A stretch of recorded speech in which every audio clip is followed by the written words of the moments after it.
अस्सलाम वालेकुम my YouTube family, welcome back to my channel parenting guide.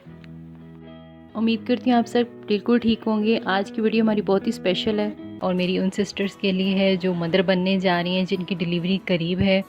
I will suggest कि आप 7th month के एंड पे या 8 मंथ के स्टार्ट में ही अपना हॉस्पिटल बैग रेडी कर लें।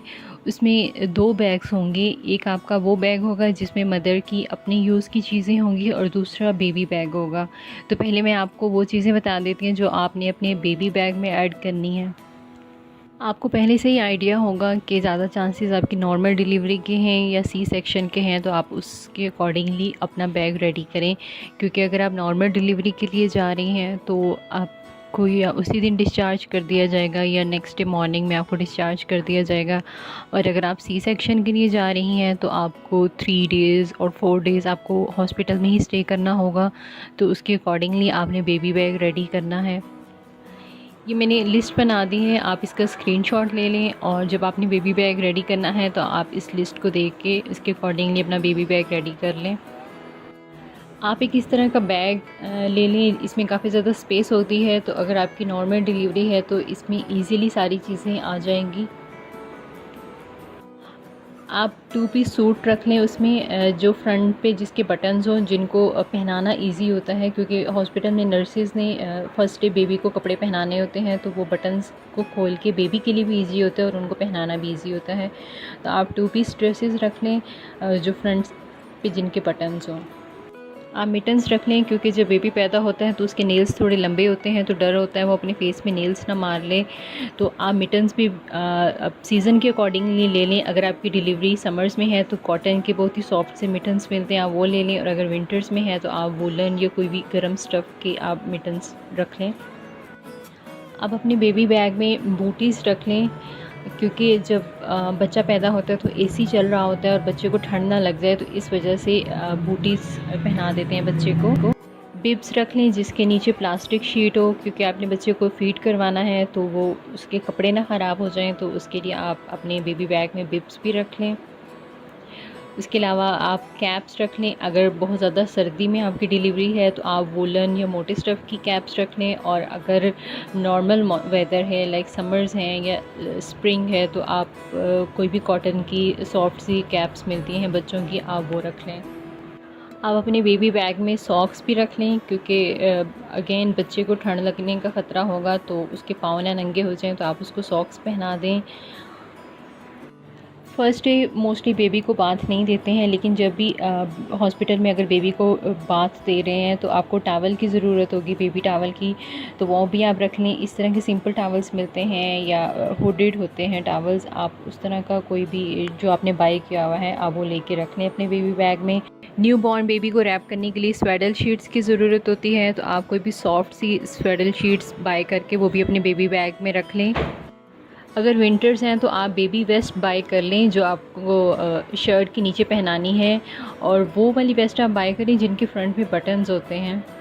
इस तरह के फुल रॉम्पर्स या सूट्स बाय करके आप वो भी रख लें। अगर 2 से 3 दिन आपको रहना है तो 3 आप रख लें, और अगर नॉर्मल डिलीवरी है तो आप बस 1 रख लें। और वो वाला आपने रॉम्पर बाय करना है जिसके नीचे सॉक्स भी साथ ही अटैच होती हैं, क्योंकि अगर रात के टाइम ब्लैंकेट साइड पे भी हो जाता है तो आपके बेबी को ठंड ना लग जाए। छोटे साइज़ की फीडर बॉटल्स लेके आप वो भी 2 या 3 अपने बैग में रख लें। अपनी चॉइस का आप कोई भी ब्रांड ले सकते हैं। आप कोई भी फार्मूला मिल्क लेके रख लें जो 1 to 6 मंथ्स के लिए हो, क्योंकि जब आपकी डिलीवरी होती है तो ज़रूरी नहीं कि मदर उसी टाइम बेबी को फीड करवा सकते हैं, तो इसलिए आप एक फार्मूला मिल्क लेके अपने बैग में वो भी रख लें।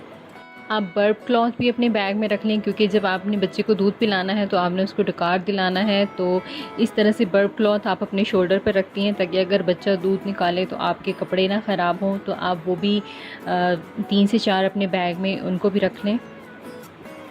आप नैपकिन्स रख लें, क्योंकि बच्चा जो है उसको दूध पिला के भी उसका फ़ेस आपको साफ़ करना होगा, और उसके अलावा वो दूध भी निकालेगा तो आपको उसका फ़ेस साफ़ करने के लिए नैपकिन्स की ज़रूरत होगी, आप वो भी रख लें। डायपर्स का साइज़ 1 आपको मिलेगा 2 to 5 kg के लिए, आप वो भी कोई भी अपने पसंद का ब्रांड लेके आप वो भी रख लें।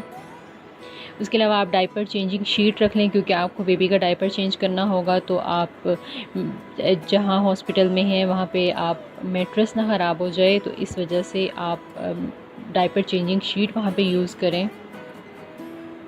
आप बेबी रैश क्रीम अपने पास रख लें, आप अपनी चॉइस की कोई भी क्रीम ले सकती हैं। ये क्रीम मुझे डॉक्टर ने सजेस्ट की थी और ये बहुत अच्छी रैश क्रीम है, तो इस वजह से इसकी पिक्चर भी मैंने ऐड कर ली है। अगर आप ये लेना चाहती हैं तो ये ले लें, नहीं तो अपनी चॉइस की कोई भी रैश क्रीम लेके आप वो भी रख लें। बेबी ब्लैंकेट रख लें, क्योंकि अगर विंटर्स हैं तो बेबी को बहुत सर्दी लगेगी, तो आप मोटे वाला ब्लैंकेट रख लें। और अगर समर्स में आपकी डिलीवरी है तो फ्लीस के ब्लैंकेट्स मिलते हैं, आप वो रख लें, क्योंकि एसी चल रहा होगा तो अगेन आपके बेबी को ठंड ना लगे, तो आपको उसको रैप करना है। बेबी का शैम्पू, लोशन, ऑयल और उसका पाउडर, आप सोप, ये सब चीज़ें भी आप रख लें, क्योंकि वहाँ पे आपके बेबी को नहलाना पड़ सकता है, तो आप ये चीज़ें भी रख लें। उसके अलावा आपने बेबी का डायपर चेंज करना है तो बेबी वाइप्स रख लें। आप वेट वाइप्स भी रख सकते हैं, और इसके अलावा ये ड्राई वाइप्स हैं और ये बहुत अच्छे हैं, इससे बेबी को कोई रैश नहीं होते। मैं अपनी बेबी के लिए भी यही यूज़ करती हूँ, तो आप ड्राई वाइप्स भी ले सकती हैं और वेट वाइप्स भी आपकी अपनी चॉइस है। ये एक बेबी कैरी टेस्ट आप रख लें, क्योंकि हॉस्पिटल में सब आपके बेबी को देखने के लिए आएंगे, तो आपने बेबी पकड़ाना है और बेबी इतना छोटा होता है कि उसके गिरने का ख़तरा होता है, तो आप उसको बेबी कैरी नेस्ट में डाल के पकड़ा सकती हैं। अब मदर बैग जो आपने हॉस्पिटल लेके जाना है उसमें आपको क्या क्या चीज़ें ऐड करनी चाहिए, ये मैंने एक लिस्ट बना दी है, आप इसका स्क्रीनशॉट ले लें, और ताकि जब आप पैकिंग कर रही हो तो आपको इजी हो कि आपने उस बैग में क्या क्या चीज़ें रखनी है। आपने हॉस्पिटल में बेबी को फीड करवाना है तो उसके लिए आपको नर्सिंग ब्रास चाहिए। इस तरह की ब्रा होती है जो ऊपर से खुलती है, आपको इजीली मार्केट से मिल जाएगी। आप ये बोल के कि आपको नर्सिंग ब्रा चाहिए बेबी को फीड करवाने के लिए, तो आप वो अपने पास 2 या 3 बैग में रख लें। आप इस तरह की नर्सिंग पैड्स रख लें, क्योंकि जो मदर का जो दूध होता है वो लीक होता है, तो आपके कपड़े और ब्रास ना ख़राब हों, तो इस वजह से आप इस तरह के पैड्स यूज़ करें। आप सैनिटरी पैड्स रख लें, आप मार्केट से बाय कर लें। आप बता दीजिएगा उनको कि डिलीवरी के बाद आपको चाहिए, क्योंकि ब्लड का फ़्लो बहुत ज़्यादा होता है और आपके कपड़े ख़राब हो जाएंगे, तो इस वजह से आप सैनिटरी पैड्स वो वाले लीजिएगा जो डिलीवरी के बाद यूज़ होते हैं। आप 3 to 4 पैंटीज़ अंडरवेयर जो हैं वो आप अपने लिए रख लें अपने बैग में। उसके अलावा मोटे वाले सॉक्स रख लें अगर सर्दियाँ हैं तो, अगर गर्मियाँ हैं तो फिर भी एसी चल रहा होगा तो आप बहुत ज़्यादा बारीक नहीं लेकिन नॉर्मल सॉक्स रखें ताकि आपको ठंड ना लगे वहाँ पे। आप लूज़ से कपड़े रख लें अपने लिए, ऐसे सूट स्टिच करवा के रख लें, क्योंकि आपने बेबी को फ़ीड करवाना है, तो इस तरह के जो फ्रंट से ओपन हो जाएं और आपको फ़ीड करवाना भी इजी हो। उसके अलावा जब आपने हॉस्पिटल से घर जाना है तो आपको उसके लिए भी एक ड्रेस चाहिए होगा, तो वो भी आप अपने लिए साथ ही लेकर जाएँ। टीथ ब्रश और उसके अलावा पेस्ट भी आप अपने बैग में रख लें, क्योंकि अगर आप वहाँ पे स्टे करती हैं तो आपको ब्रश करना पड़ेगा। उसके अलावा हेयर ब्रश आप अपने पास रख लें, हेयर बैंड्स, क्योंकि आपको अपने बालों को टाई करना है, और वैसे भी ड्यूरिंग डिलीवरी आपको अपने बालों को टाई करना पड़ता है क्योंकि समटाइम्स बहुत ज़्यादा वॉमिट होती है, और आप बेहतर ये आप अपने बालों को बांध के रखें। आप अपना शैम्पू, कंडीशनर, उसके अलावा लोशन, सोप, इस तरह की जो चीज़ें आप यूज़ करती हैं, आपकी पर्सनल केयर की जो चीज़ें हैं वो भी आप साथ रख लें। आप क्योंकि काफ़ी ज़्यादा गेस्ट आते हैं मिलने के लिए और आपने हॉस्पिटल से घर भी आना होता है, तो तब भी घर पे काफ़ी ज़्यादा लोग आते हैं जो आपको वेलकम करने के लिए आते हैं, तो आप अपना मेकअप अपने साथ रखें। आपकी अल्ट्रासाउंड की सारी रिपोर्ट्स, उसके अलावा जो आपके डॉक्टर के चेकअप्स वगैरह, जितनी भी आपकी पहले की सारी टेस्ट और सारी रिपोर्ट्स हैं, वो सारे अपनी इंपॉर्टेंट डॉक्यूमेंट्स आप अपने पास रखें, क्योंकि डिलीवरी से पहले जो आपकी डॉक्टर है वो चेक करती हैं आपके सारे डॉक्यूमेंट्स, और उसके अलावा आपके ब्लड ग्रुप की भी सारी रिपोर्ट्स उसमें होती हैं, तो आप अपने सारे डॉक्यूमेंट्स एक फ़ाइल में अपने पास बैग में रख लें।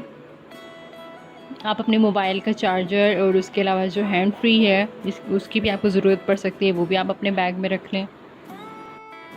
आप अपने लिए एक ब्लैंकेट भी रख लें, सिंगल ब्लैंकेट, क्योंकि हॉस्पिटल में डिलीवरी के बाद बहुत ज़्यादा ठंड लगती है, बहुत ज़्यादा शिवरिंग होती है, तो आप अपने लिए एक सिंगल ब्लैंकेट अपने लगेज में ही रख लें। उम्मीद करती हूँ ये वीडियो आप लोगों के लिए हेल्पफुल साबित होगी। अगर आप और मदर या बेबी से रिलेटेड किसी टॉपिक पे वीडियो बनवाना चाहते हैं तो मुझे कमेंट सेक्शन में ज़रूर बताइएगा। और अगर आप नॉर्मल डिलीवरी से रिलेटेड टिप्स वगैरह चाहती हैं तो मुझे कमेंट सेक्शन में ज़रूर बताइएगा, मैं उस पर भी वीडियो बना दूँगी। Thank you so much for watching. अपना ख्याल रखिएगा, मिलते हैं एक और वीडियो के साथ। अल्लाह हाफिज़।